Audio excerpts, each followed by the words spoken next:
నమస్కారం LTV news కి స్వాగతం ముందుగా బులెటిన్ హెడ్లైన్స్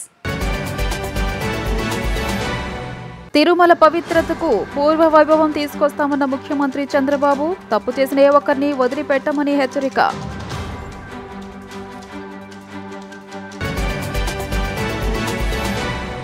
లేపాక్షి సంస్థ ప్రదర్శించిన చేనేత కళంకారీ వస్తువులను కుమార్తె ఆద్యతో కలిసి తిలకించిన డిప్యూటీ సీఎం పవన్ కళ్యాణ్ ప్రభుత్వ అతిథులకు బహుమతులుగా హస్త కళాకారుల కళాకృతులు గిఫ్ట్ హ్యాంపర్లుగా సిద్ధం చేయాలని అధికారులకు ఆదేశం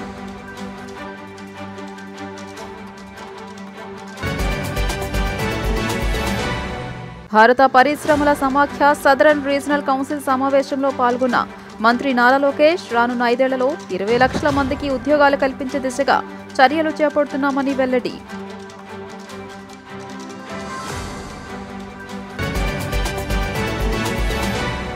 తిరుమల స్వామివారి లడ్డు ఇంట్లో ఉంటే ఇల్లంతా గుమగుమలాడే వాసన వచ్చేదని చంద్రబాబు గుర్తు చేశారు. అంతటి పవిత్రత విశిష్టత ఉన్న లడ్డూను కల్తీ చేయడమే కాక జగన్ ఎదురుదాడి చేస్తాడా అని ప్రశ్నించారు. ప్రజలు గుణపాఠం చెప్పినా ఆయనకు బుద్ధి మార్చుకోడా అని ఆయన నిలదీశారు. తిరుమల పవిత్రతకు పూర్వ వైభవం తీసుకొస్తామని ముఖ్యమంత్రి చంద్రబాబు పేర్కొన్నారు. తప్పు చేసిన ఏ ఒక్కరిని వదిలిపెట్టబోమని హెచ్చరించారు. వారిని చరిత్రహీనులుగా మిగిలిపోయేలా కఠినంగా శిక్షిస్తామని స్పష్టం చేశారు. గత ప్రభుత్వంలో ఎన్నో దేవాలయాలపై దాడులు జరిగితే ఎటువంటి చర్యలు తీసుకోలేదని మండిపడ్డారు. రాముడు తల తీసేస్తే దిక్కులేదని, అంతర్వేది రథం తగలబెడితే పట్టించుకోలేదని ఆగ్రహం వ్యక్తం చేశారు. తిరుమల శ్రీవారి విషయంలో తాను 1కి 10 సార్లు ఆలోచిస్తానని చంద్రబాబు తెలియజేశారు. స్వామివారి విషయంలో అపచారం తలపెట్టే పనులు పొరపాటును కూడా చేయమని చెప్పారు. వాస్తవాలతో భక్తుల మనోభావాలు దెబ్బతిన్నాయనే బాధ తనకు ఉందని పేర్కొన్నారు. అలాగని చేసిన దుర్మార్గాలు చూస్తూ ఊరుకోవాలా అని ప్రశ్నించారు. తిరుమల లడ్డు తాము కనిపెట్టిన ఫార్ములా కాదన్నారు. తిరుమలకు 200 ఏళ్ల పైబడిన చరిత్ర ఉందని ఆయన వెల్లడించారు. మీరు దేవుడికి పెడితే పవిత్రంగా దేవుడికి పెడతారా? మసీదుకు పోతే పవిత్రంగా మసీదుకు పోతారా? లేకుంటే ఇష్టానుసారంగా చేస్తారా? నేను మిమ్మల్ని అడుగుతున్నా. అలాంటి పవిత్రత తిరుమల తిరుపతి దేవస్థానంలో పవిత్ర దెబ్బతీసే పరిస్థితికి వచ్చారు. కడాన మీరు ఒకసారి చూస్తే లడ్డు ప్రసాదం నాసి రకం నెయ్యి వాడారు. మీరు వాడతారా అని మిమ్మల్ని అడుగుతున్నా. దేవునికి పెట్టినప్పుడు ఆవు నెయ్యి వాడతారా లేదా అని మిమ్మల్ని అడుగుతున్నా. అలాంటిది 320 రూపాయలకు నెయ్యి వస్తుందని, నాసి రకం, వెజిటబుల్ ఫ్యాట్ అని, ఎనిమల్ ఫ్యాట్ అని, అలాంటివన్నీ దాన్ని కల్తీ నెయ్యి తీసుకొచ్చి దేవుడికి నైవేద్యం పెట్టే పరిస్థితికి వచ్చారు. ఇప్పుడు మాట్లాడుతున్నారు నేను తప్పు చేయలేదు, టెండర్ పిలిచాను. మీ ప్రభుత్వం పిలిచింది, మీరు పిలిచారు. 320 రూపాయలకు నెయ్యి ఇస్తున్నారంటే ఆలోచించే పని లేదా? 500 రూపాయలు ఉంది. ఆవు నెయ్యికి 500 రూపాయలు కనీసం ఉంది. అలాంటిది 320 రూపాయలు పేరు పెట్టి ఏదైతే కల్తీ నెయ్యని ప్రజల మనోభావాలతో ఆడుకునే విధంగా ఆ నెయ్యి తీసుకొస్తే ఆ మధ్యలో మీరు ఎవరన్నా కొండకు పోయారా? తిరుమలకు పోయారా? ప్రసాదం తిన్నారా? ఒకప్పుడు వైఎస్ఆర్ కాంగ్రెస్ పార్టీలో ప్రసాదం బాగుందా అని అడుగుతున్నా మిమ్మల్ని. బాగా లేదని వాళ్ళు చేలిపైకి ఎత్తండి. భోజనాలు కూడా బాగాలేవు, దర్శనాలు కూడా బాగాలేవు. పండుగ పోవడం మానేశారు. ఏం తల్లి ఇప్పుడు పోయి చూడు. కొత్తగా నేను ముఖ్యమంత్రి అవుతానే మొదటి రోజునే ఒక ఆఫీసర్ని వేశాను, శ్యామలరావు గారిని. ఒకే మాట చెప్పి పంపించాను. మళ్లీ నేను శభాషణాలంటే ప్రజలు మెచ్చుకునే పరిపాలన, దేవునికి సేవ చేయమని చెప్పి ఆయన పంపించా. ఈ రోజు నెయ్యి అంతా కూడా మార్చాడు. ఏదైతే కర్ణాటక ఫెడరేషన్ నందిని ఉందో ఆ నందిని నెయ్యి కొన్నాడు. ఇప్పుడు ప్రసాదం తిన్నారా అని మిమ్మల్ని అడుగుతున్నా. తిన్నారా ప్రసాదం? అప్పటికిప్పుడు బాగుందా లేదా అని అడుగుతున్నా మిమ్మల్ని. బాగుందంటే చేలిపైకెత్తండి. ఇది సైకో. నువ్వు చెప్పే మాటలకు వ్యత్యాసం. ప్రజలు అడుగుతున్నారు ఇప్పుడు మా మనోభావాలు దెబ్బతీశారని.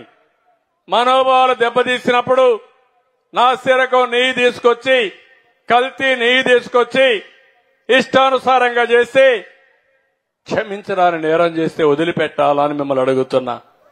లేపాక్షి సంస్థ ప్రదర్శించిన కళాకృతులను తన కుమార్తె ఆద్యతో కలిసి పవన్ కళ్యాణ్ తిలకించారు. అందులో కళంకారీ వస్త్రంతో చేసిన బ్యాగ్, కొయ్య బొమ్మలు చూసి ఆద్య ముచ్చటపడింది. కుమార్తె ముచ్చటపడడంతో పవన్ వెంటనే ఆ కళాకృతులను కొనుగోలు చేసి ఆద్యకు కానుకగా అందించారు. వాటికి బిల్లును స్వయంగా పవన్ కళ్యాణ్ చెల్లించారు. ఇదే సందర్భంలో పవన్ కళ్యాణ్ ఓ కీలక నిర్ణయాన్ని తీసుకున్నారు. ఏపీ ప్రభుత్వ అతిథులకు జ్ఞాపికలుగా హస్త కళాకారులు రూపొందించిన కళాకృతులు, కలంకారీ వస్త్రాలు ఇచ్చి సత్కరించాలని పవన్ నిర్ణయం తీసుకున్నారు. తద్వారా రాష్ట్ర కళా సంపదకు ప్రాచుర్యం అందించడంతో పాటు హస్త కళాకారులకు ప్రోత్సాహం లభిస్తోందని అన్నారు. ఎంపిక చేసిన వాటితో గిఫ్ట్ హ్యాంపర్ సిద్ధం చేయించి వాటిపై ఆంధ్రప్రదేశ్ ప్రభుత్వ ముద్ర, అందులో కళాకృతుల వివరాలతో కూడిన కార్డు ఉంచాలని పవన్ సూచించారు. అతిథుల గౌరవార్థమిచ్చే జ్ఞాపికలు, శాలువాలకు శాఖాపరంగా ఇచ్చే బడ్జెట్లో 40% మాత్రమే తీసుకోవాలని, మిగిలిన 60% తన సొంత సొమ్ముతో కళాకృతులతో కూడిన గిఫ్ట్ హ్యాంపర్స్ సిద్ధం చేయాలని పేషీ అధికారులను డిప్యూటీ సీఎం పవన్ కళ్యాణ్ ఆదేశించారు. రానున్న 5 ఏళ్లలో 20 లక్షల మందికి ఉద్యోగాలు కల్పించే దిశగా చర్యలు చేపడుతున్నామని ఐటీ శాఖ మంత్రి నారా లోకేష్ తెలియజేశారు. ఏఐ వంటి సాంకేతికతల కేంద్రంగా విశాఖను తీర్చిదిద్దుతామన్నారు. నెల రోజుల్లో ఎకనామిక్ డెవలప్మెంట్ బోర్డు ఏర్పాటు చేస్తామని ఆయన ప్రకటించారు. విజయవాడలో భారత పరిశ్రమల సమాఖ్య సదరన్ రీజనల్ కౌన్సిల్ సమావేశం నిర్వహించారు. ఈ సిఐఐ సదరన్ రీజనల్ కౌన్సిల్ సమావేశానికి మంత్రి నారా లోకేష్ హాజరయ్యారు. ఈ సందర్భంగా మంత్రి నారా లోకేష్ మాట్లాడుతూ ఉద్యోగాలు సృష్టించాలన్న ఒకే ఒక్క అజెండా తమదని అన్నారు. వీలైనంత ఎక్కువ మందికి ఉద్యోగ అవకాశాలు కల్పిస్తామని హామీ ఇచ్చారు. కేవలం ఏపీలోనే కాదు, దేశవ్యాప్తంగా ఇదే అందరి ముందున్న లక్ష్యమని తెలియజేశారు. సీఎం చంద్రబాబు కూడా నిత్యం రాష్ట్రం అభివృద్ధి, యువత భవిష్యత్తు గురించి ఆలోచిస్తుంటారని వెల్లడించారు. మానవ వనరులను నైపుణ్యం ఉండేలా తీర్చిదిద్దుతున్నామన్నారు. ఏఐ వంటి సాంకేతికతల కేంద్రంగా విశాఖను తీర్చిదిద్దుతామన్నారు. నెల రోజుల్లో ఎకనామిక్ డెవలప్మెంట్ బోర్డు ఏర్పాటు చేస్తామని ప్రకటించారు. నైపుణ్యం ఉన్న మానవ వనరులు కూడా ఏపీలో పెట్టుబడులు పెట్టడానికి సిద్ధంగా ఉన్నారని ఆయన తెలియజేశారు. ప్రధానంగా గత 5 సంవత్సరాలు వాళ్ళు ఎదుర్కొన్న ఇబ్బందులు ఏంటి, అదేవిధంగా రాబోయే 5 సంవత్సరాలు వాళ్ళు ప్రభుత్వం నుంచి ఏం ఆశిస్తున్నారో చర్చించడానికి ఒక ఓపెన్ ప్లాట్ఫామ్ ఏర్పాటు చేసుకోవడం జరిగింది. దాంట్లో స్పష్టంగా 2-3 నిర్ణయాలు ఈరోజు తీసుకున్నాం. ఒకటి, ఒక కన్సల్టేటివ్ ఫోరం ఏర్పాటు చేయాలని, ఎక్కడైతే ఇండస్ట్రీ డైరెక్ట్ గా గవర్నమెంట్ తో చర్చలు నిర్వహించడానికి, చిన్న ఇష్యూస్ ఏమైనా ఉంటే యుద్ధ ప్రాతిపదికంగా పరిష్కరించడానికి ఒక కన్సల్టేటివ్ ఫోరం ఏర్పాటు చేయాలని నిర్ణయం తీసుకున్నాం. అది ఒక 1 వారం రోజుల్లో జియో రూపంలో ఇష్యూ చేస్తానని వాళ్ళకి హామీ ఇస్తాం కూడా జరిగింది. ఇంతేకాకుండా సీఏతో కూడా నేను చర్చించాను. ప్రభుత్వాలు మారచ్చు కానీ గవర్నెన్స్ అనేది శాశ్వతంగా ఉండాలి. అంటే ఒక ప్రభుత్వం తీసుకున్న పాలసీ నిర్ణయాలు, ఒప్పందాలు అవన్నీ వేరే ప్రభుత్వం, అంటే గతంలో జరిగింది అది ప్రధానంగా పవర్ సెక్టర్ పీపీఏలు గతంలో క్యాన్సిల్ చేశారు. దానివల్ల కేవలం రాష్ట్రమే కాదు, భారతదేశమే నష్టపోయింది. మీరు ఒక్కసారి చూస్తే రెన్యూవబుల్ ఎనర్జీ ఇన్వెస్ట్మెంట్స్ లో గతంలో ఇతర దేశాల నుంచి సావరెన్ ఫండ్స్ ఇన్వెస్ట్మెంట్స్ చేశారు. ఒక్క ప్రభుత్వం తీసుకున్న నిర్ణయం వల్ల, ప్రధానంగా ఆంధ్ర ప్రభుత్వం, వైకాపా ప్రభుత్వం తీసుకున్న నిర్ణయం వల్ల భారతదేశానికి చెడ్డ పేరు వచ్చింది. అది జరగకూడదు, రాబోయే రోజులు ఎప్పుడు జరగకూడదు. దానికి ఒక కన్సల్టేటివ్ యూనిట్ క్రియేట్ చేద్దాం. మేము లీడ్ చేసేందుకు సిద్ధంగా ఉన్నాం. కేంద్ర ప్రభుత్వంతో కూడా కలిసికట్టుగా చర్చించి అవసరమైతే ఒక చట్టం తీసుకొద్దాం కేంద్రం స్థాయిలో అని కూడా మేము మాట్లాడుకున్నాం. వాళ్ళకి నేను చాలా స్పష్టంగా చెప్పాను, Andhra Pradesh is ready to do business. 20 లక్షల ఉద్యోగాల కల్పనే మా లక్ష్యం. దానికి కావాల్సిన ఇన్సెంటివ్స్, ఎకో సిస్టమ్, సబ్సిడీలు మేము అందిస్తాను వాళ్ళకి హామీ ఇచ్చాను. వాళ్ళు కూడా అనుకూలంగా స్పందించారు. పెట్టుబడులు పెద్ద ఎత్తున ఆంధ్ర రాష్ట్రంలో పెట్టేదానికి సిద్ధంగా ఉన్నామని కూడా వాళ్ళు చెప్తాం జరిగింది. అంతేకాకుండా గతంలో ఎవరైతే ఆంధ్ర రాష్ట్రంలో పెట్టుబడులు పెట్టారో వాళ్ళకి రావాల్సిన ఇన్సెంటివ్స్ కానీ అన్నిటిపైన కూడా ఒక చర్చించి నెక్స్ట్ ఫేజ్ ఆఫ్ ఇన్వెస్ట్మెంట్స్ వాళ్ళ చేత పెట్టించేదానికి ఎకనామిక్ డెవలప్మెంట్ బోర్డులో ఒక ప్రత్యేక విభాగం కూడా ఏర్పాటు చేస్తామని వాళ్ళకి హామీ ఇచ్చాము. గతంలో అంటే తెలుగుదేశం పార్టీ అధికారులు ఉన్నప్పుడు ఎకనామిక్ డెవలప్మెంట్ బోర్డు అనేది ఉండేది. సింగిల్ పాయింట్ ఆఫ్ కాంటాక్ట్, పారిశ్రామికవేత్త ఆంధ్ర రాష్ట్రం పెట్టుబడి పెట్టాలన్నా లేదంటే ఆంధ్ర రాష్ట్రం వెళ్ళి కలవాలనుకున్న ఈడీబీ నుంచి వెళ్లేవారు. కానీ గత ప్రభుత్వం ఈడీబీని కూడా నిర్వీర్యం చేసి మూసేసిన ఈడీబీని మళ్ళీ తెరిచాం. గతంలో ఈడీబీలో పనిచేసిన వాళ్ళందరూ పక్క రాష్ట్రాలకు వెళ్ళిపోయారు. వాళ్ళందరూ ఇప్పుడు తిరిగి మళ్ళీ ఈడీబీలో పనిచేయడానికి సిద్ధంగా ఉన్నారు. వాళ్ళు వస్తున్నారు. ఒక యంగ్ ఐఏఎస్ ఆఫీసర్ని కూడా ఈడీబీ సీఈఓగా నియమించడం జరిగింది. నిరుద్యోగ యువకులు ఒకటే హామీ ఇస్తున్నా, 20 లక్షల ఉద్యోగాల కల్పననే ఆంధ్ర రాష్ట్ర ప్రభుత్వ లక్ష్యం. అది చేసి తీరుతాం, మీకు చూపిస్తాం. రైతు నుంచి ధాన్యం కొనుగోలు చేసిన 48 గంటల్లోపు వారి ఖాతాలకు సొమ్ము జమ చేసే విధంగా కూటమి ప్రభుత్వం ప్రణాళికలు సిద్ధం చేస్తోందని పౌర సరఫరాల శాఖ మంత్రి నాదెండ్ల మనోహర్ స్పష్టం చేశారు. ఇందుకోసం పూర్తి స్థాయిలో సాంకేతిక సహకారం తీసుకుంటున్నామని తెలియజేశారు. కూటమి ప్రభుత్వం అభివృద్ధి సంక్షేమం ఎక్కడా తగ్గకుండా నిజాయితీగా ప్రజల పక్షాన నిలబడ్డామని అన్నారు.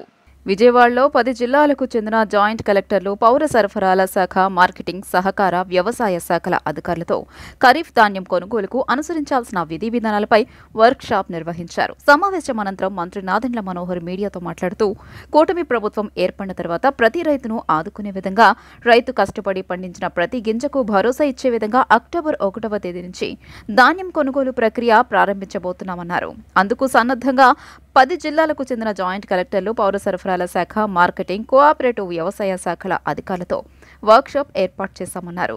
రాష్ట్ర వ్యాప్తంగా 3 ప్రాంతాల్లో ఈ వర్క్షాప్లు నిర్వహిస్తామని తెలియజేశారు. 5 ఏళ్ల పాలన గురించి ఒక్కరోజు కూడా గర్వంగా చెప్పుకోలేని జగన్మోహన్ రెడ్డి ఇప్పుడు అద్భుతం చేశామని మాట్లాడుతున్నారని వ్యాఖ్యానించారు. నిజాయితీ ఉంటే రైతులకు రబీ ధాన్యం బకాయిలు ఎందుకు చెల్లించకుండా వెళ్లిపోయారో చెప్పాలన్నారు. కూటమి ప్రభుత్వం ఏర్పడిన తర్వాత మొట్టమొదటిసారి ఖరీఫ్ మాసంలో ధాన్యం కొనుగోలు కోసం రాష్ట్ర వ్యాప్తంగా అందరితో సంప్రదించి ప్రతి రైతును ఆదుకునే విధంగా, ప్రతి గింజ కష్టపడి పండించిన ఆ పంటని రాష్ట్ర ప్రభుత్వం ఒక ధైర్యం నింపే విధంగా, ఒక భరోసా నింపే విధంగా ధాన్యం కొనుగోలు ప్రక్రియ అక్టోబర్ 1వ తారీఖు నుంచి రాష్ట్ర వ్యాప్తంగా ప్రారంభించబోతున్నాం. అందులో భాగంగా ఈ రోజున 10 జిల్లాల జాయింట్ కలెక్టర్లు, సివిల్ సప్లైస్ కార్పొరేషన్ డిపార్ట్మెంట్ నుంచి ఉన్న డిస్ట్రిక్ట్ సప్లైస్ ఆఫీసర్సు, డిస్ట్రిక్ట్ మేనేజర్లు, మార్కెటింగ్ శాఖ నుంచి మార్క్ఫెడ్ అధికారులు, అదేవిధంగా డిస్ట్రిక్ట్ కోఆపరేటివ్ ఆఫీసర్సు, వ్యవసాయ శాఖ నుంచి జాయింట్ డైరెక్టర్ అగ్రికల్చర్లు అందరిని కూడా ఈరోజు ఒక వర్క్షాప్ ఏర్పాటు చేసి సుమారు 37 లక్షల మెట్రిక్ టన్నులు ధాన్యం కొనుగోలు చేయడానికి రాష్ట్ర ప్రభుత్వం తరఫున మేము సిద్ధమయ్యే విధంగా, క్షేత్రస్థాయిలో ప్రతి రైతుకి ఒక గౌరవం ఇచ్చే విధంగా ఈ ప్రక్రియని సజావుగా ఎక్కడా ఇబ్బందులు లేకుండా టెక్నాలజీని ఉపయోగించి ఆ భరోసా కల్పించడానికి కోసం చాలా లోతైన ఒక వర్క్షాప్ ఈరోజు అర్థమయ్యే విధంగా ప్రతి ఒక్కరికి కూడా ప్రారంభించాం. ఇటువంటివి రాష్ట్ర వ్యాప్తంగా సుమారు 3 ప్రాంతాల్లో నిర్వహిస్తాం. ఈ 10 జిల్లాల అధికారులతోటి ఈ రోజున ఏ విధంగా రైతు కష్టపడి పండించిన పంటకి ప్రభుత్వం నుంచి మేము చేయాల్సిన కొనుగోలు విషయంలో పారదర్శకంగా, పొరపాటు జరగకుండా, నిజాయితీగా అందరికీ అందించే విధంగా మేము తీసుకోవాల్సిన చర్యలపైన వివరించాం. రైతుతో పాటు రైతు సహాయ కేంద్రాల్లో పనిచేస్తున్న సిబ్బంది, అదేవిధంగా ధాన్యం కొనుగోలు కేంద్రాల గురించి వివరించాం. అంటే వాళ్ళేదో 100 రోజుల్లో గతంలో అద్భుతంగా పరిపాలన చేశారని చెప్పారు. కానీ కూటమి ప్రభుత్వం ఇన్ని ఆర్థిక ఇబ్బందులు ఉన్నా కూడా ఏ విధంగా మేము ప్రజల్ని, రైతులకి ప్రత్యేకంగా మేము ఏ విధంగా ఆదుకున్నామో స్వయంగా ప్రజలు చూశారు. నిజంగా జగన్మోహన్ రెడ్డి గారికి నిజాయితీ ఉంటే ఆయన మాటల్లో ఎందుకు రబీ పంటల్లో కొనుగోలు చేసిన ధాన్యం గురించి 1674 కోట్ల రూపాయలు బకాయిలు పెట్టి చెల్లించకుండా వెళ్ళిపోయారో వాళ్ళు సమాధానం చెప్పాలి. మా ప్రభుత్వం వచ్చిన 30 రోజుల్లోనే 1674 కోట్ల రూపాయలు ఆ రైతాంగానికి మేము మరొకసారి అందించాం, నిధులు చెల్లించాం. 2019 నుండి 24 వరకు జగన్మోహన్ రెడ్డి పరిపాలనలో ప్రపంచ వ్యాప్తంగా కొలువైన తిరుమల తిరుపతి దేవస్థానాన్ని భ్రష్టు పట్టించారని పోతినేని శ్రీనివాసరావు ఆరోపించారు. తిరుమల ప్రసాదం లడ్డూలో జంతువుల కొవ్వులు ఉపయోగించి దేవుని పవిత్రత, భక్తుల మనోభావాలను దెబ్బతీశారని ఆగ్రహం వ్యక్తం చేశారు. మంగళగిరి పట్టణంలోని వాసిరెడ్డి పద్మావతి కళామందిరంలో 100 రోజుల చంద్రబాబు పరిపాలనలో సంక్షోభంలోనూ సంక్షేమం, అభివృద్ధికి రెక్కలు సభను ఏర్పాటు చేశారు. ఈ కార్యక్రమంలో పోతినేని శ్రీనివాసరావు, నందం అబద్దయ్య, దామర్లరాజు, మున్సిపల్ కమిషనర్ అలీం బాషా, మున్సిపల్ అధికారులు, తెలుగుదేశం పార్టీ కార్యకర్తలు, అభిమానులు పెద్ద సంఖ్యలో పాల్గొన్నారు. ఈ సందర్భంగా వారు మాట్లాడుతూ కూటమి ప్రభుత్వంలో సంక్షోభంలో కూడా సంక్షేమాన్ని అందిస్తూ రాష్ట్ర అభివృద్ధిపై చంద్రబాబు నాయుడు పరిపాలన కొనసాగుతోందని చెప్పారు. ప్రభుత్వం అధికారంలోకి రాగానే 3,000 ఉన్న పెన్షన్ను 2 నెలలు కలిపి 7,000 రూపాయలు అందించిన ఘనత తెలుగుదేశం ప్రభుత్వానిదేనని అన్నారు.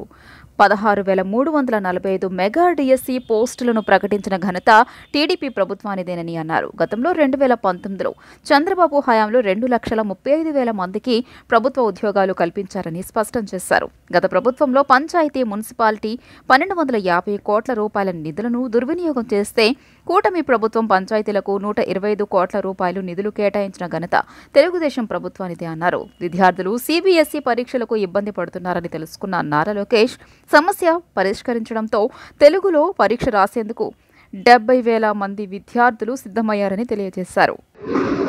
చంద్రబాబు నాయుడు గారి కూటమి ప్రభుత్వం ఇది మంచి ప్రభుత్వం. ఎందుకంటే సంక్షోభంలో కూడా రాష్ట్ర ప్రజలకు సంక్షేమాన్ని అందించి అభివృద్ధికి రెక్కలు తొడిగి మొదటి 100 రోజుల్లోనే మంచి ప్రభుత్వంగా పేరుగాంచిన ప్రభుత్వం, ప్రజల చేత అభినందించబడుతున్న ప్రభుత్వం గౌరవ నారా చంద్రబాబు నాయుడు గారి ప్రభుత్వం. ఎందుకంటే హామీ ఇచ్చిన విధంగా మొదటి 100 రోజుల్లోనే 100 కార్యక్రమాలను పూర్తి చేయడం జరిగింది చంద్రబాబు నాయుడు గారి ప్రభుత్వం. ఉదాహరణకి చంద్రబాబు నాయుడు గారి హామీ ప్రకారం అధికారంలోకి వచ్చిన వెంటనే 3,000 రూపాయలు ఉన్నటువంటి పెన్షన్ని 4,000 రూపాయలు చేసి 1వ తారీఖు ఉదయాన్నే ఇళ్లకు తీసుకెళ్లి అవాతాతలకు అందించడం జరిగింది. 1,000 రూపాయలు పెంచడం మాత్రమే కాదు, మాట ఇచ్చిన ప్రకారం అంతకుముందు 3 నెలలకు కూడా కలిపి 7,000 రూపాయలు ఒక్కొక్క అవాతాతకు అందించిన ఘనత నారా చంద్రబాబు నాయుడు గారి కూటమి ప్రభుత్వానికి. భారతదేశ చరిత్రలోనే ఇది ఒక గొప్ప విషయం, చారిత్రాత్మకమైన విషయం. 7,000 రూపాయల పెన్షన్ అందించడం. దాదాపుగా 65,18,000 మందికి 4,400 కోట్ల పైచీలకు అందించిన ఘనత చంద్రబాబు నాయుడు గారి ప్రభుత్వాన్ని. అలాగే 16,347 పోస్టులతో మెగా డిఎస్సి ప్రకటించిన ఘనత నారా చంద్రబాబు నాయుడు గారిది. ఇప్పుడు మాత్రమే కాదు, 1996 నుంచి తీసుకుంటే గౌరవ చంద్రబాబు నాయుడు గారి హయాంలోనే 2,32,500 మంది గవర్నమెంట్ ఉద్యోగస్తుల్ని నియమించిన వ్యక్తి చంద్రబాబు నాయుడు గారు.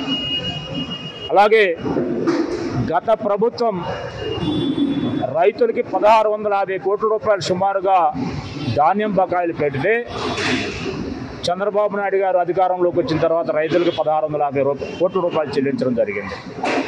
అలాగే గత ప్రభుత్వం పంచాయతీలు, మున్సిపాలిటీలకు సంబంధించి 1,250 కోట్ల రూపాయల నిధుల్ని దుర్వినియోగం చేసి పక్కదారి మళ్లిస్తే గౌరవ ఉప ముఖ్యమంత్రి పవన్ కళ్యాణ్ గారు, నారా చంద్రబాబు నాయుడు గారు పంచాయతీలకి దాదాపుగా 1,250 కోట్ల రూపాయలు అందించడం జరిగింది నిధులు.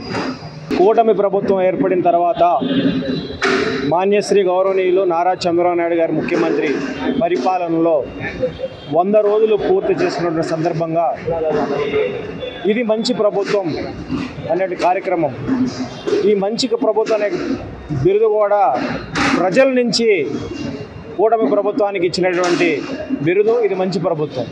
ఎందుకనంటే ఈ 100 రోజుల పరిపాలన కూడా ప్రజలందరూ కూడా చూస్తూ ఉన్నారు. 75 సంవత్సరాల వయసులో మరి నారా చంద్రబాబు నాయుడు గారు ప్రజలకు ఏ ఇబ్బంది వచ్చినా ఇచ్చిన మాట ప్రకారం మరి ఆర్థిక పరిస్థితి అగమ్య గోచరంలో ఉన్నా కూడా దాదాపు 9-10 లక్షల కోట్ల రూపాయల అప్పుల్లో ఉన్నప్పుడు రాష్ట్రం ఈ అప్పులన్నింటినీ కూడా మరి ఉన్నప్పటికీ కూడా సంక్షేమాన్ని అలాగే అభివృద్ధిని కూడా చూస్తూ అనేక కార్యక్రమాలు ఈ 100 రోజుల్లో చేయడం జరిగింది. మరి అందులో కొన్ని విషయాలు మనం మాట్లాడుకుందాం. మరి ముఖ్యంగా వృద్ధాప్య పింఛను కానివ్వండి, అలాగే ల్యాండ్ టైటిల్ యాక్ట్ కానివ్వండి, అలాగే మెగా డిఎస్సి కానివ్వండి, రైతులు ధాన్యం కొనుగోలు విషయంలో ఉన్నటువంటి రుణాలు ఇవ్వడం కానివ్వండి, అలా అనేక అంశాలు కూడా మరి ఈరోజు చంద్రబాబు గారు ప్రజలకు అందించడం కూడా జరుగుతూ ఉంది. మరి ఇంకో పక్కన చూస్తే ఇటీవల కురిసినటువంటి వర్షాలు, వరదల వల్ల విజయవాడ కానీ ఆంధ్ర రాష్ట్రంలో ఉన్నటువంటి అనేక ముంపు ప్రాంతాల్లో ప్రజలు ఎన్ని ఇబ్బందులు పడుతున్నారో కూడా మనం అందరం కూడా కళ్ళతో చూసాము. మరి విజయవాడలోనే మరి ఆయన బస్సులోనే నివాసం ఉంటూ ప్రజలకు కష్టాల్లో ఉన్నారని చెప్పని వాళ్ళ కష్టాలన్నీ తీరే వరకు కూడా ఆయన రోజుకు 2 గంటలు అంటే ఆరోగ్యం ఇబ్బంది పెట్టినప్పటికి కూడా మరి ఆయన ప్రజలు ఇబ్బందులు తీరిన తర్వాతే నేను ఇక్కడి నుంచి వెళ్తానని చెప్పని అధికారుల్ని యంత్రాంగాన్ని అందరూ కూడా ఇప్పటికప్పుడు అప్రమత్తం చేసి మరి ప్రతి ఒక్క అధికారుల దగ్గరుండి కూడా సమస్యలు పరిష్కారం చేసేటువంటి నాయకుడు, విజనరీ ఉన్న నాయకుడు నారా చంద్రబాబు నాయుడు గారు. శ్రీవారి లడ్డూ కల్తీ సంఘటనపై సీబీఐతో విచారణ చేయించాలని శైవక్షేత్రం పీఠాధిపతి శివస్వామి డిమాండ్ చేశారు. సుప్రీంకోర్టు శ్రీవారి లడ్డూ కల్తీని సుమోటోగా స్వీకరించాలని కోరారు. గత పాలకవర్గం నిర్లక్ష్య వైఖరి కారణంగానే నేడు శ్రీవారి పవిత్రతకు భంగం వాటిల్లిందని ఆయన నిప్పులు చెరిగారు. శ్రీవారి లడ్డూ కల్తీ జరగడంతో శనీశ్వర స్వామి ఆలయంలో తాళాయ్యపాలెం పీఠాధిపతులు శివస్వామి ప్రత్యేక పూజలు నిర్వహించారు. ఈ సందర్భంగా శివస్వామి మాట్లాడుతూ నిజాయితీ పరుల్ని తిరుమలకు ధర్మకర్తలుగా నియమించాలని డిమాండ్ చేశారు. భక్తుల మనోభావాలు ఈ సంఘటనతో దెబ్బతిన్నాయన్నారు. తిరుమల తిరుపతి దేవస్థానానికి భంగం కలిగించే విధంగా తిరుమల తిరుపతికి దేవస్థానం లడ్డూ ప్రసాదాలతో పంది కొవ్వు, గేదెల కొవ్వు కలిసిందని ముఖ్యమంత్రి స్వయంగా చెప్పారని అన్నారు. జరిగిన తప్పుని కప్పిపుచ్చకుండా సమాజ శ్రేయస్సు కొరకు చంద్రబాబు బయటకు చెప్పిన విషయాన్ని స్వాగతిస్తున్నామని అన్నారు. తిరుమల తిరుపతి దేవస్థానంలో రోజుకు 5 లక్షల లడ్డూ ప్రసాదాలు తయారవుతాయని, సుమారుగా 15 కోట్ల మంది ప్రసాదాలు తిని ఉంటారని, వారందరికీ ఉచిత తిరుపతి లడ్డు ప్రసాదాలు అందజేయాలని కోరారు. కబ్జాకోర్లు, వ్యభిచారులు, భూ కబ్జాదారులు, లిక్కర్ మాఫియా వాళ్లు, ఐపీ పెట్టి పారిపోయిన వ్యక్తులను టీటీడీ ట్రస్ట్ బోర్డు మెంబర్లుగా పెట్టి టీటీడీ దేవస్థానాన్ని భ్రష్టు పట్టించారని ఆరోపించారు. నేర ఆరోపణలు ఉన్న వ్యక్తులను టీటీడీ బోర్డులో చేర్చరని, ప్రస్తుతం ఉన్న ప్రభుత్వం ఆ తప్పు చేయవద్దని సూచించారు. తిరుమల పవిత్రను కాపాడటానికి అవసరమైతే ఉద్యమం చేస్తామని పేర్కొన్నారు. తిరుమల తిరుపతి దేవస్థానంలో అపవిత్రం జరిగింది కాబట్టి రాష్ట్రంలోని అన్ని దేవాలయాల్లో పవిత్ర ఉత్సవాలు టీటీడీ తరపున మరియు దేవాదాయ శాఖ తరపున జరపాలని కోరారు. ఈ వ్యవహారంలో ఎంత పెద్దవారు ఉన్నా వదలొద్దని, అవసరమైతే ఈ కేసును సీబీఐకి అప్పగించాలని సుప్రీంకోర్టు సుమోటోగా స్వీకరించి న్యాయం చేయాలని ఆయన డిమాండ్ చేశారు. ఈ రోజున ప్రపంచవ్యాప్తంగా హిందువుల యొక్క ఆధ్యాత్మిక కేంద్రం ఏదైనా ఉందంటే అది మన తిరుమల తిరుపతి దేవస్థానాలు. తిరుపతి దేవస్థానం యొక్క పవిత్రతని భంగం కలిగించే విధంగా ఈ రోజున ప్రసాదాల విషయంలో అటు చేప నూనెని, పంది కొవ్వుని, దున్నపోతుల కొవ్వుని కూడా వాడినట్లుగా మనకు తెలియవస్తుంది. మాననీయ గౌరవ ముఖ్యమంత్రులు నారా చంద్రబాబు గారి నోటి వెమ్మట అది రావటం సాక్షాత్ ఏడుకొండల వెంకన్న స్వామి వారిలో ప్రవేశించి వారి నోటి ద్వారా ఇది బహిర్గతం చేస్తారని మేము భావిస్తున్నాం. ఎందుకంటే ఉన్నతమైన స్థాయిలో వ్యక్తులు అక్కడ పొరపాటు జరిగితే దాన్ని కప్పిపుచ్చడం కానీ లేకపోతే దాన్ని నిదానంగా మార్చడం కానీ చేస్తారు. కానీ ధైర్యంగా సమాజ శ్రేయస్సు కోసం, శ్రీవారి యొక్క సేవ కోసం ముఖ్యమంత్రి గారు అలా అడుగులు వేస్తూ ముందుకు రావటం అది ఆహ్వానించే శుభపరిణామంగా మేము భావిస్తున్నాం. అలాగే ఎవరైతే ట్రస్ట్ బోర్డులో కొంతమంది మాత్రమే ఒకప్పుడు ఉండేవారు, ఆ తర్వాత కొత్త జీవోలను తీసుకొచ్చారు, 60-70 మందిని దాంట్లో ఉండేట్టుగా చేశారు. కబ్జాకోరులు, వ్యభిచారులు, లిక్కర్ మాఫియా వాళ్ళు, ఆఖరికి సాహితీ అనే సంస్థ లక్ష్మీనారాయణ గారు ఐపీ పెట్టి హైదరాబాద్లో పారిపోయిన వ్యక్తిని ఒక మహానుభావుడు తీసుకొచ్చి దాంట్లో ట్రస్ట్ బోర్డు మెంబర్గా ఉంచడం, రాజకీయ పునరావాస కేంద్రాలుగా మా తిరుమల దేవస్థానం ఉన్నంతకాలం ఏ ప్రభుత్వం ఉన్నా సరే ఇది ఇలాగే జరిగే అవకాశం ఉంది. కాబట్టి ఖచ్చితంగా రేపు ట్రస్ట్ బోర్డులో ఎటువంటి నేర ఆరోపణలు ఉన్న వ్యక్తుల్ని దాంట్లో చేర్చవద్దని చెప్పేసి సమయంగా మేము తెలియపరుస్తున్నాం. అలాగే 2007లో తిరుమల పరిరక్షణ సమితిని ఏర్పాటు చేశాం. 7 కొండలు 2 కొండలుగా చేస్తానప్పుడు ఉద్యమం చేశాం. అలాగే ఇప్పుడు కూడా ఆ యొక్క వ్యవస్థని ఏర్పాటు చేయవలసిన ఆవశ్యకత ఉందని మేము భావిస్తున్నాం. అలాగే తిరుమల యొక్క పవిత్రను కాపాడాల్సిన బాధ్యత ఇటు భక్తులతోనూ అందరితోనూ ఉంది. మనకు తెలుసు, కృష్ణమ్మ తల్లి పొంగింది, మొత్తం కూడా ఇబ్బంది పడ్డాం. మేమేం చేశాం, ఖచ్చితంగా పవిత్రోత్సవ కార్యక్రమాలు చేశాం, ఉదకశాంతి చేశాం. అలాగే ఇప్పుడు తిరుమల తిరుపతి దేవస్థానం ప్రసాదంలో ఎవరెవరు తిన్నామో నాతో సహా అందరూ అపవిత్రులుగా మారాం. కాబట్టి దీనికి రాష్ట్ర వ్యాప్తంగా ఉన్న దేవాలయాల్లో పవిత్రోత్సవ కార్యక్రమాలు చేయవలసిన ఆవశ్యకత ఉంది. తిరుపతిని ప్రక్షాళన చేయవలసిన ఆవశ్యకత ఉంది.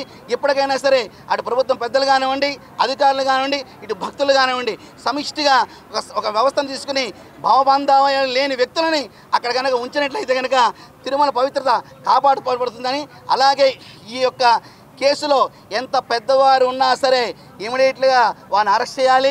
కోర్టుకి ఆధారపరచాలని మేము భావిస్తున్నాం. దీనికి సిబిఐకి అప్పచెప్పాలి.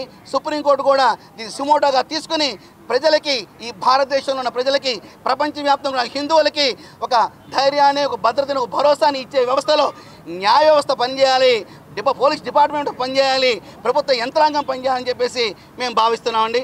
తిరుమల శ్రీవారి లడ్డు ప్రసాదాల తయారీకి వాడే నెయ్యిలో పంది కొవ్వు, గొడ్డు కొవ్వు, చేప నూనె ఉన్నట్టు ఏఎన్డీబీ కాఫ్ సంస్థ నివేదికలో వెల్లడైందని టీటీడీ ఈవో జె శ్యామలరావు తెలియజేశారు. నెయ్యి నాణ్యతకు ప్రామాణికమైన ఎస్ విలువ ఒక ఈక్వేషన్ ప్రకారం 97.96 నుంచి 102.04 మధ్య ఉండాల్సి ఉండగా పరిమితికి మించి 116.08గా ఉన్నట్టు నిర్ధారణ అయిందని వివరించారు. దీన్ని బట్టి ఇందులో పంది కొవ్వు ఉన్నట్లు స్పష్టమైందని పేర్కొన్నారు. మరో ఈక్వేషన్ ప్రకారం 95.90 నుంచి 104.10 మధ్య ఉండాల్సిన ఎస్ విలువ అతి తక్కువగా 23.22గా ఉందని, నెయ్యిలో గొడ్డు కొవ్వు కలిసి ఉన్నట్లు వెల్లడైందని తెలియజేశారు. తిరుమలలో అదనపు ఈవో వెంకయ్య చౌదరితో కలిసి శ్యామలరావు శుక్రవారం విలేకరులతో మాట్లాడారు.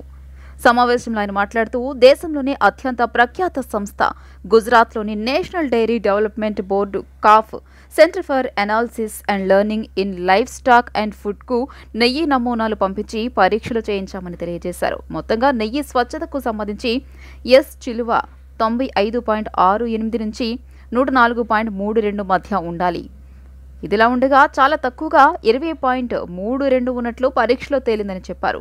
చూడటానికి నెయ్యిలా కనిపిస్తుంది తప్ప అసలు అది నెయ్యే కాదని, ఇందులో జంతు కొవ్వులతో పాటు వివిధ రకాల పదార్థాలు కలిసాయనేది తేటతెల్లమైందని పేర్కొన్నారు. మొత్తం 4 నమూనాలకు సంబంధించిన వేర్వేరు నివేదికలు అందాయని, అన్నింటిలోనూ ఒకే తరహా ఫలితాలు వచ్చాయని చెప్పారు. ఈ నెయ్యిని సరఫరా చేసిన తమిళనాడుకు చెందిన ఏఆర్ డైరీ ఫుడ్ ప్రైవేట్ లిమిటెడ్ను బ్లాక్ లిస్టులో పెట్టి జరిమానా విధించే ప్రక్రియను ప్రారంభించామని తెలియజేశారు. న్యాయపరమైన చర్యలు తీసుకుంటున్నామన్నారు.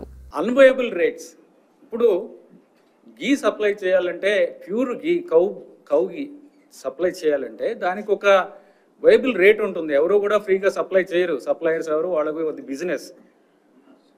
అది 320 రూపాయల నుంచి 411 రూపాయలు కేజీకి ఉన్నాయి.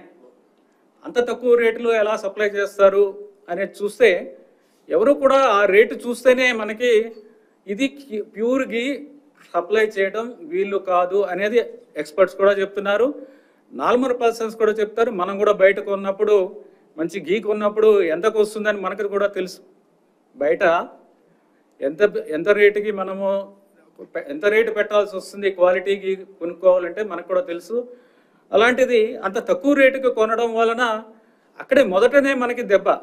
అంటే అంత తక్కువ రేటు పెడితే ఆల్మోస్ట్ మనము ఒక క్వాలిటీ మీద అంత అంటే కంట్రోల్ ఉండదు. వాడు ఇచ్చేది మనకి ల్యాబ్ లేదు, మన ఓన్ ల్యాబ్ లేదు, మనం బయటికి పంపించము, రేటే చాలా తక్కువ. ఈ 3 పరిస్థితుల్లో అసలు క్వాలిటీ గీ వస్తుందనేది రాదు అనేది అది చాలా స్పష్టంగా తెలుస్తుంది. ఎనీవే, ఆ రీజన్స్ అనేది అనలైజ్ చేయడం జరిగింది. అనాలిసిస్ ఎందుకు చేసామంటే కరెక్టివ్ స్టెప్స్ తీసుకోవాలి, ఏం జరిగింది, ఎలా చేయాలి దాన్ని, అది చూస్తే ఈ విధంగా తెలిసింది. సో ఉన్న సప్లయర్స్తో గట్టిగా బ్లాక్ లిస్ట్ చేస్తామని చెప్పిన తర్వాత అందరూ కూడా క్వాలిటీ సప్లైస్ అన్నీ కూడా శాంపుల్స్ బాగానే ఉన్నాయి. ఎక్సెప్ట్ ఒక సప్లయర్ ఏఆర్ ఫుడ్స్. తన 100 రోజుల పాలన, చంద్రబాబు 100 రోజుల పాలనపై జగన్ బహిరంగ చర్చకు రాగలరా అని టీడీపీ పొలిట్ బ్యూరో సభ్యుడు వర్ల రామయ్య సవాల్ చేశారు. తిరుపతి లడ్డూలో కల్తీ నెయ్యి వాడిన వ్యవహారంలో అందరి వేళ్లు జగన్ వైపు చూపిస్తున్నాయన్నారు. టీడీపీ పొలిట్ బ్యూరో సభ్యులు వర్ల రామయ్య నిన్న విలేకరుల సమావేశం నిర్వహించారు. సమావేశంలో ఆయన మాట్లాడుతూ జగన్ పాలనలో వైసీపీ నేతలు తిరుమల తిరుపతి దేవస్థానంలో అనేక రకాలుగా అవినీతికి పాల్పడి అందినంత దోచుకున్నారని తెలియజేశారు. శ్రీవారి పట్ల జగన్ చేసిన నికృష్ణ కార్యాలకు హైందవ భక్తులు బగ్గుమంటున్నారని అన్నారు. తిరుపతి లడ్డులో కల్తీ నెయ్యి వాడిన వ్యవహారంలో అందరి వేళ్లు జగన్ వైపే చూపిస్తున్నాయన్నారు. జగన్ కంగారులో కల్తీ నెయ్యిపై సమాధానం చెప్పకుండా చంద్రబాబు పాలనపై విమర్శలు చేస్తూ పాలిటిక్స్ చేయడం విడ్డూరంగా ఉందన్నారు. జగన్మోహన్ రెడ్డి గారు ఆంధ్రప్రదేశ్ రాష్ట్ర శాసనసభ్యుడు, మొన్నటి వరకు మన రాష్ట్ర ముఖ్యమంత్రి. ఈ రోజున ప్రెస్లో మాట్లాడాడు. మనిషి బాగా ష్రింక్ అయిపోయినాడు. ఆయన వరుసగా 4 దెబ్బలు కొడితే మనిషి ఎట్లా బలహీనంగా కనపడతాడో బాగా దెబ్బలు తిన్న వ్యక్తిలాగా కనపడ్డాడు. నేను చూశాను ఆయన ప్రెస్ మీట్ అంతా కూడా. ఆ నేషనల్ మీడియాని కూడా వంగి వంగి దండం పెడుతున్నాడు ఆయన. నేషనల్ మీడియా నా వైపు కూడా చూడండి, నా వైపు ఏముంది నీ వైపు? నీ వైపు చూస్తేనే, రాష్ట్రం నీ చేతిలో పెడితేనే ఈ రోజున ప్రపంచవ్యాప్తంగా కూడా హైందవ భక్తులందరూ కూడా భగ్గుమంటున్నారు.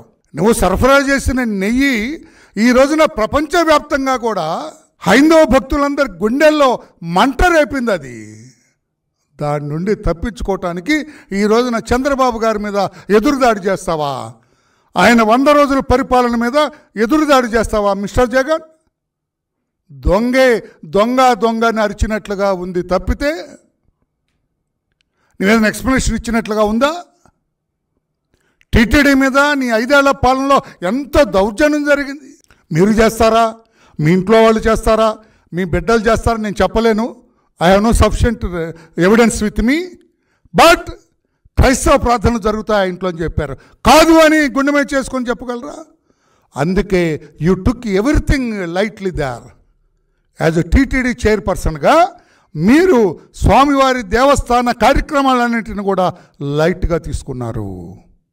అదేవిధంగా మీ chief minister mister Jaganmohan Reddy కూడా లైట్గా తీసుకున్నారు ఈ వ్యవహారం అంటాను. కాదని చెప్పే ధైర్యం ఉందా నీకు కానీ మీ నాయకుడు? లేదు, నాకు తెలుసు, నేను నిత్యం శ్రీ వెంకటేశ్వర స్వామిని పూజిస్తాను అని చెప్పగలరా మీవాడు?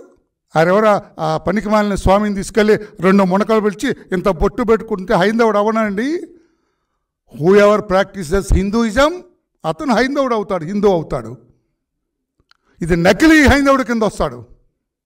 ఆ స్వామి పిలిచాడని 3 మునకలు చేసి లేచిన తర్వాత ఎడం చేత్తో బొట్టు పెట్టించుకుంటే అతను హైందవుడు అవడండి. హూ ఈజ్ హైందవ? Who ever practices Hinduism is హైందవ. వార్తలు ముగించే ముందు హెడ్లైన్స్ మరోసారి. తిరుమల పవిత్రతకు పూర్వ వైభవం తీసుకొస్తామన్న ముఖ్యమంత్రి చంద్రబాబు, తప్పు చేసిన ఏ ఒక్కరిని వదిలిపెట్టమని హెచ్చరిక.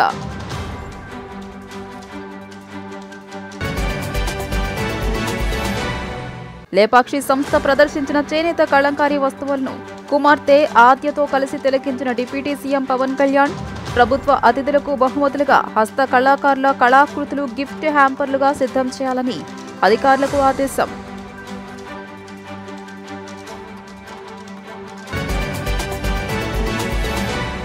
భారత పరిశ్రమల సమాఖ్య సదరన్ రీజనల్ కౌన్సిల్ సమావేశంలో పాల్గొన్న మంత్రి నారా లోకేష్, రానున్న 5 ఏళ్లలో 20 లక్షల మందికి ఉద్యోగాలు కల్పించే దిశగా చర్యలు చేపడుతున్నామని వెల్లడి.